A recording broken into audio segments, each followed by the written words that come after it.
views and opinions expressed in this program are those of the participants and do not necessarily reflect the views of BronxNet or the program underwriters.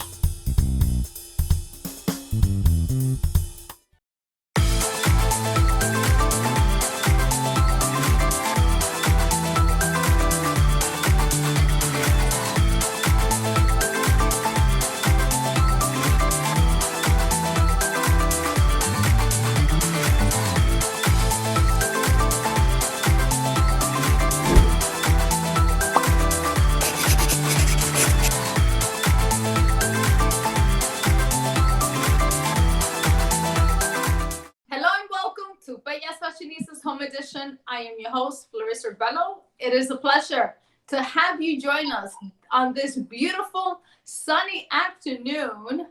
We trust that you and your loved ones are well and staying safe.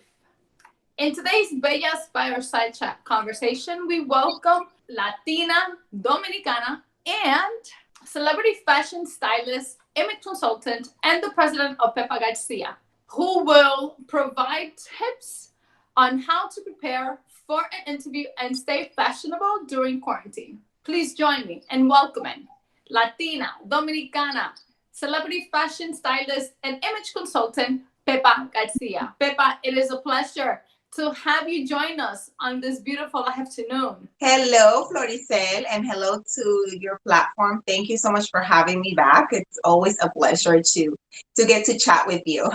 It is an absolute pleasure to welcome you back. For those that do not know you, Pepa, please do tell us about yourself and what it is that you do. My name is Wendy. My brand is Pepa Garcia, and I am an image consultant and fashion stylist and a wardrobe stylist for the news presenters of Univision New York, Channel 41. Now, tell us a little bit about yourself and what you've done in the past. For those that do not know you. I started, I've always been in finance, but I decided about 3 years ago that I wanted to pursue my career in fashion. And so I have a degree in fashion marketing and merchandising.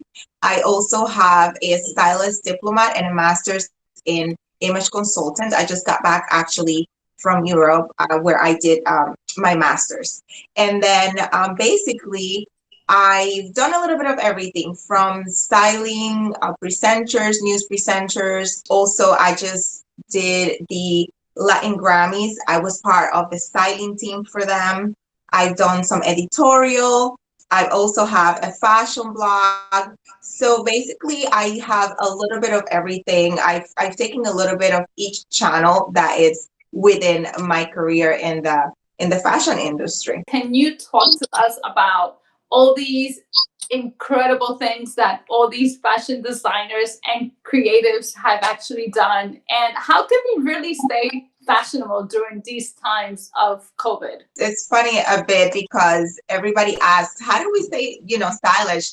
And you would think that in a crisis that we wouldn't be thinking of fashion. And a lot of people also ask, is fashion going to die? Which is an absolute no. It is a difficult situation. And when it comes to fashion, well, we've been mandated to, number one, stay at home, because that is one of the ways that we can keep this virus, the flat curve. And besides that, it's the point of making sure that we're healthy. Many of the brands and also designers have helped with the essential work, helping the essential workers, helping the hospitals by converting their factories into places where they can actually make the face masks. It helps because obviously we're sending the help where it's most needed. And also in a way, like now that we're going towards what is believed to be the end of us staying home, is that a lot of these brands as well are now starting to capitalize into the mask business, because of the fact that now this is not just going to be for health purposes. Now this is a way of style. It's going to be part of our new norm, if we could call it at that. It's amazing because this is something that it might be new for us, but for example, in many Asian countries, we've seen that they've been wearing these masks for a very long time, and they do it as a way of style. You know, that this is not just because of health. Obviously, that is the reason why it started. But now it's a medium for you to show your personality, believe it or not, because not only are they making these masks for the health purposes, but fashionable. We see them in with prints in different colors. They've been made with logos or names from a sports team, you name it, because this is going to be a medium of showing our personality, even though we cannot just show our lipstick per se, like us females, because we got to cover our mouth and our nose.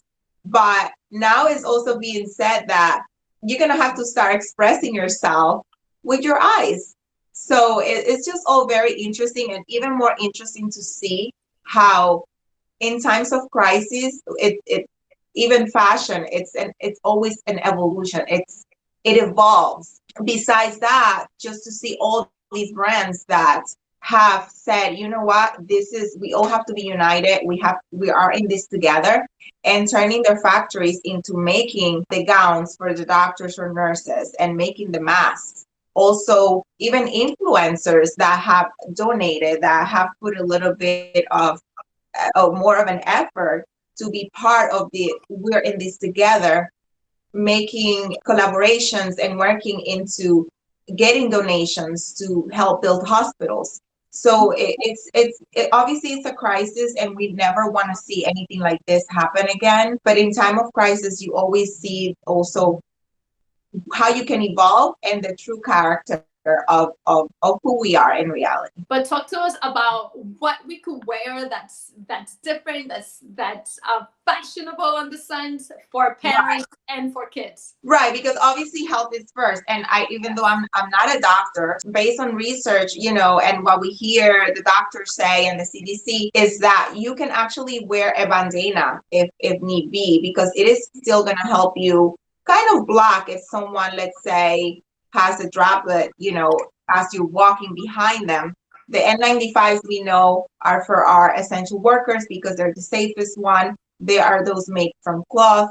And then we have some here that a designer friend from Italo Studio sent us, Santiago Italo Studio. And for example, these that you see in these materials, she mentioned that these are made out of the actual cloths that they're kind of the non-surgical ones, however, are safer or a little more, they're not just your regular cloth that you use. As you can see, it's a very comfortable fabric, it's very soft, and they're made out of the actual, it's called polypropylene, the material that is used. And then you have the other ones that are made out of regular fabrics that are polyester, like this one here, for example. It's also very soft, and it has a little bit of elastic in them. And then these color, by the way. Yes, and then these that we see, usually you get them at the pharmacy, and I've seen a lot of people wearing these. I actually use this. And then we also have the fun ones, like for example, for children, because this is a big change, especially kids. Yes, us as adults, we've seen the masks before. And, you know, me particularly, they're not the most comfortable things. So imagine a child that is not used to this at all. At least we can make them fun. These have like little puppies. And, you know, we see so many designs, but the reality is that as long as you have something over your face that could cover or let's say protect from someone, let's say coughing as you walk behind them, because you never know. It's more of a fact of being prepared. It's better than leave the house with nothing. Try to cover yourself. You do it for yourself and you do it for others. But as we said, the N95s, we most leave them for our essential workers, and they have many different types. The designers and brands are making them out of cloth, any fabric, design, prints to kind of make it a more fashionable for all of us in a way. And to kind of make it fun, because once we see them, we are just so interested. I get so curious, right? To be able to look at all these people wearing their mask, and it just kind of motivates us to like keep on moving forward and to add some humor and so positive to this circumstance. Right. It's making the best out of, the situation that we're in, and kind of make a little fun of our style, not of the situation, but of our style. This is the new style. This is the new form. This is the accessory that is now going to be part of our wardrobe, whether we like it or not. Yeah, unfortunately, yes. As we've been put into this new challenge, but there's always a good light. There's always a light at the end of the tunnel. We will take a quick break, and when we return, Pepa Garcia will give us tips on how to prepare for an interview and stay fashionable during quarantine. Don't go anywhere. TV news, radio reports, and newspaper headlines in the 1970s and 80s misrepresented communities in the borough of the Bronx. Then, something transformative happened. By, for, and about the Bronx, BronxNet was born. We are BronxNet! BronxNet provides media education, opening the doors to competitive careers in the media industry for thousands of students in middle school, high school, and college. BronxNet.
We built a media network for you.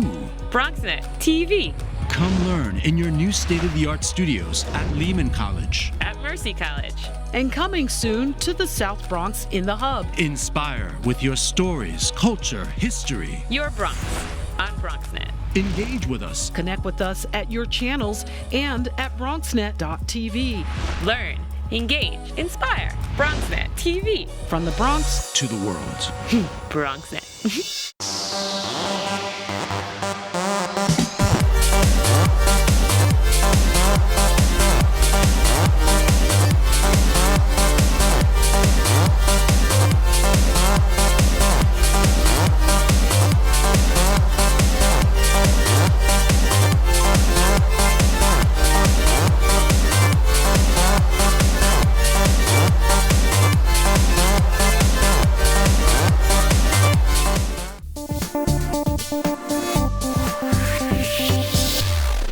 Welcome back.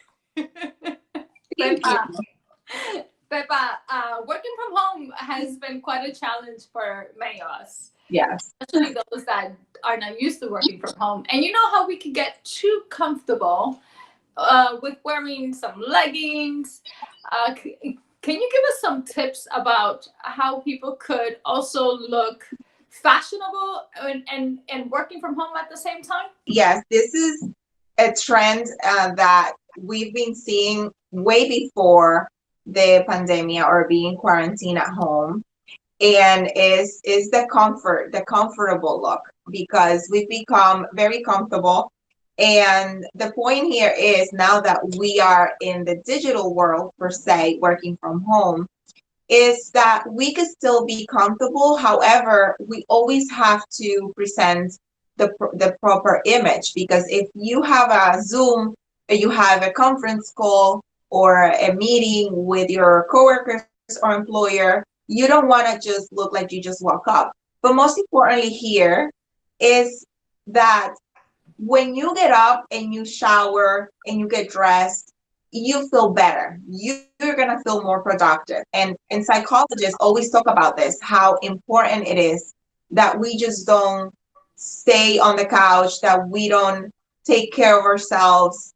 They even recommend putting a little perfume on, because it's just going to make you feel better. And it's a point. Don't wear perfume. It's actually maybe I should start wearing perfume. Yeah. And it's a matter of, and it also brings you to thinking that how fundamental it is that we dress up for ourselves, because obviously we're not going outside. And disregard the fact that maybe we have to do a digital call, but dress up for yourself, because it all begins with you. It all begins with you, and there is also it's a balance. It's a balance between the physical appearance and what's inside. No, what's the internal beauty. It's got to be a balance. It's got to be, it's got to be balanced. And so therefore it's psychologists say all the time, you have to get up, take a shower, do your hair. And so to be comfortable but presentable. And then what my advice is that we want to be comfortable. Not only do we have to see what we're going to wear, but the fabrics, because you're home, you want to be comfortable. You don't want to be wearing something that is very tight. You don't want to be wearing something that you're 2 seconds into a call and you're so uncomfortable, or you're pulling your dress or your pants, and it's an uncomfort. No, I always talk about wearing those fabrics like the cotton. Cotton is a fabric that is very comfortable. It transpires. It's easy to wash. So you don't have, if you have to do laundry now, you can go outside. Maybe you don't have a washing machine at home. You can just do it by hand. And besides all of that, it keeps you dry. It's a fabric that helps you to stay dry, especially for the male who normally need to transpire, and it's just comfort. I always talk about wearing fabrics that have that have elasticity, especially also if you have kids at home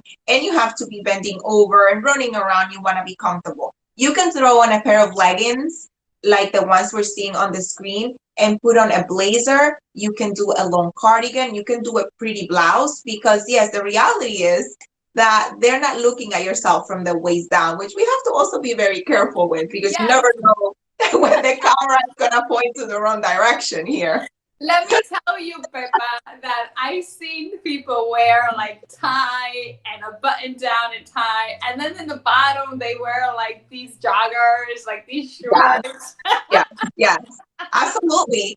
And also another something that it's very comfortable and that it might not look too much of a dress down like what we're seeing now is the sweatpants sets. A sweatpants set, or a set that is like the jogging suits, but a little more structure, neutral colors, and depending on what industry you're working. Also, if you per se have a more formal meeting, you can, if you're a female, you can do a pretty blouse with a bow, or you can do a blazer with a nice tee underneath. If you want to be more of like thinking that in your mindset that you're really at work, you can wear a pencil dress that is comfortable. Look for a fabric that doesn't look that is just like your pajamas. And for the male, I always say, again, depending on how formal your job is, you could do a sports coat, but also just a button-down shirt can do the work, because I also know that employers are not really expecting you to be dressed up to the T.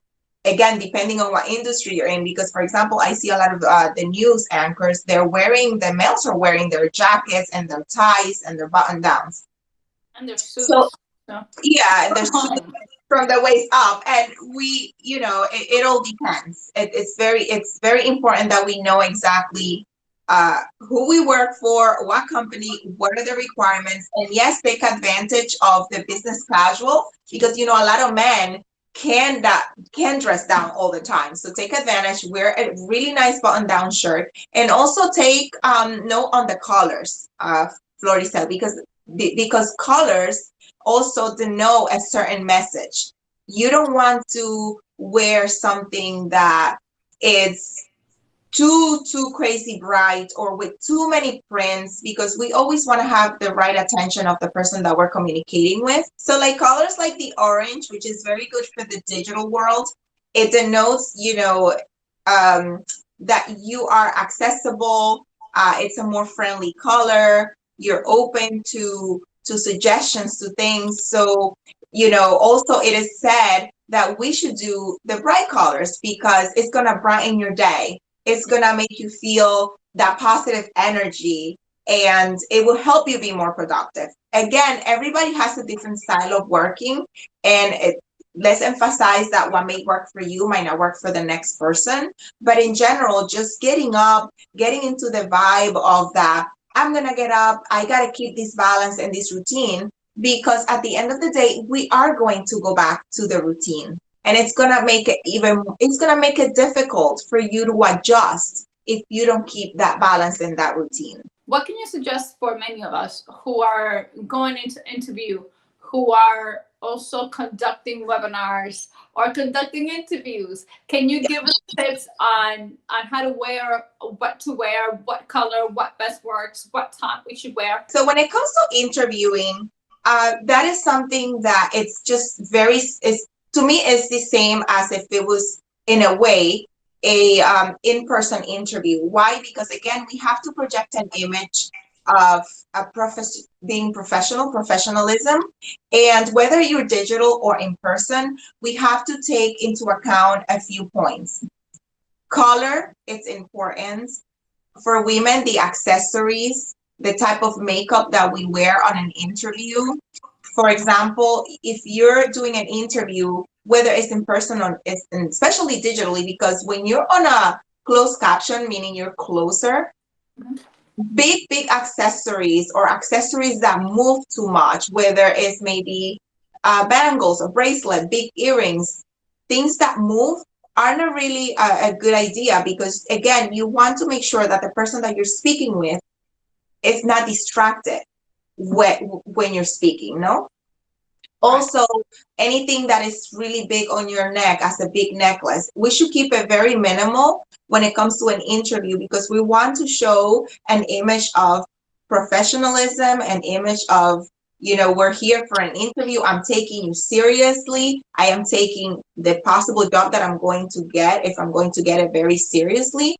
And we have to take account into those points. It's very important. Also, colors. If it is an interview, we have to take note in the fact that, again, anything that is too loud, anything that is too much movement, it's not a good idea. So talking about the colors, as we mentioned before, the navy blue is one of the most suggested colors when it comes to interviewing, because it conveys the feelings of trust, confidence, team playing, loyalty. And it's one of those colors that definitely promote a amazing first impression. And the first impression is one that definitely break it or make it for you. So let's not forget that. Besides the navy blue, we have the gray, we have the white, and also the black. But I feel like we've been gravitating more towards the navy blues than the black colors. And then, for example, if you're a female and you wear a navy blue blazer, you can do a pretty white blouse underneath if you want to add a little pop of color or brightness to the look that you're wearing. And for the male, again, the navy blue is always a good idea. They tend to wear the full-on suit, your jacket, and again, be careful with the colors. For the men, it's a little easier, I think, because obviously also they don't have to deal with the makeup and the accessories. And so therefore focus more on the proper color and also a structured clothing. Because when you wear structured pieces, you just look more put together. There's a big difference, well ironed, make sure you take your clothes to the cleaners and tailor. I always say that the best money spent, one of the best investments you can do for your wardrobe is a good tailor, because you always want to have the proper fit with what you're wearing and structure clothes. If something is too big, take it to the tailor, have it take it in.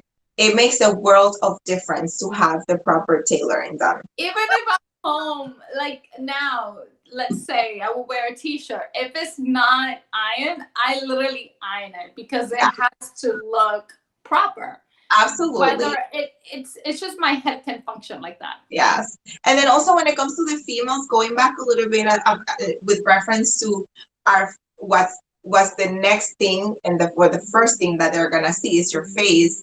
The makeup, we have to focus in trying to keep a natural makeup, not an evening eye makeup, because again, we have to think of where we're going, what image we're looking to project. That's very important. Obviously, we're not outside or in person. So, but I always talk about the length of your skirts, because you don't want to have a mini skirt. You should do the proper length of your skirt, which is about 2 inches above your knee, or if you like it a little longer based on your style. But definitely pay attention to the length of your skirt. Again, accessories, makeup, and hair. So when it comes to the hair, and you're home and you want to be comfortable, also there's no hair salons open yet, but a headband is an item that's gonna get you ready and no issue, and you're gonna look beautiful. A headband, your hair pulled back in a ponytail or a bun, it's a presentable look. And those are kind of the things that we need to focus. Always pay attention. What image is it that we want to project, and what is it that we're looking for with the image that we're projecting? Because first impressions count, and it's something that they will never forget. Yes, and I'm glad that you were able to say that as we prepare for the opening, of going back to work. I understand that there's some industries that are still gonna stay home for the safety of their workers and their employees, and also, but those things are very good to consider. Thank you so much, Pepa Garcia, for giving us all these tips, especially the length of your skirt. Although you cannot see it, as you on doing a virtual interview, but it's a good thing to consider moving forward when we get to that moment to be able to go into the office for the interview. Again, I want to thank you for coming back again to Bella Fasionistas. You know that Fasionistas is your home, and we always have our doors open for you. Thank you so much for your support, for always being there and always saying yes. Pepa, it is a pleasure to have you. Thank you so much for having me. Where can we contact you, Pepa? Sure. My Instagram handle is Pepa Garcia NY, and my website is pepagarcia.net, www.pepagarcia.net. Be sure to follow us on social media at Bellas Fasionistas and our media partner at BronxNet TV. To watch more of a programming, please visit our websites at bellasfasionistas.com and our media partner at bronxnet.org. Please be safe and have a great day.